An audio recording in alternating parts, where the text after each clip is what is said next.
সারা দেশে জমে উঠেছে ত্রয়োদশ জাতীয় সংসদ নির্বাচনের প্রচারণা। আজও সকাল থেকে ব্যস্ত প্রার্থীরা ভোটারদের মন জয়ে নানা প্রতিশ্রুতি দিচ্ছেন বিএনপি, জামায়াত, এনসিপি সহ বিভিন্ন দল ও স্বতন্ত্র প্রার্থীরা।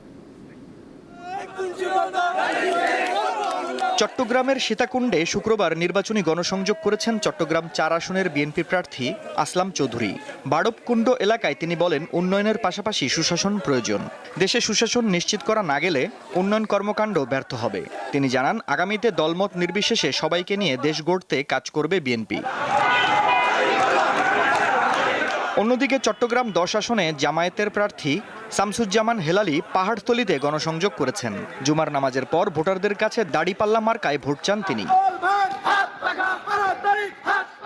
খুলনায় জমে উঠেছে নির্বাচনী প্রচারণা। সকাল থেকে ৬টি আসনে প্রার্থীরা গণসংযোগ শুরু করেন। খুলনা ২ আসনের বিএনপির প্রার্থী নজরুল ইসলাম মঞ্জু নগরের নিউ মার্কেট, কাঁচাবাজার ও নতুন বাজার এলাকায় জনসংযোগ করেন।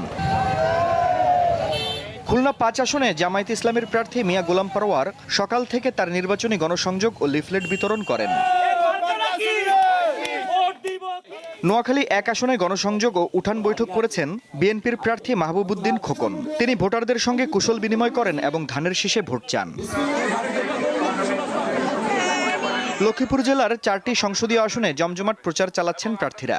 সকাল থেকে লক্ষ্মীপুর ২ রায়পুর আসনের বিএনপির প্রার্থী আবুল খায়ের ভূঁইয়া গণসংযোগ করেন। একই আসনে জামায়াতের প্রার্থী রুহুল আমিন ভূঁইয়া কারিবাজার, বসুবাজার ও হাসিন্দাতে প্রচার চালিয়েছেন। ৪টি সংসদীয় আসনে ২৯ জন প্রার্থী মাঠে রয়েছেন। সকালে ভোলা ১ আসনে জামায়াত ইসলামের প্রার্থী অধ্যক্ষ নজরুল ইসলাম ইলিশা লঞ্চঘাট এলাকায় ভোটারদের সঙ্গে কুশল বিনিময় করেন এবং দাড়িপাল্লা প্রতীকে ভোট দেওয়ার আহ্বান জানান। আফরিদ হাসান, দীপ্ত, বার্তাকক্ষ।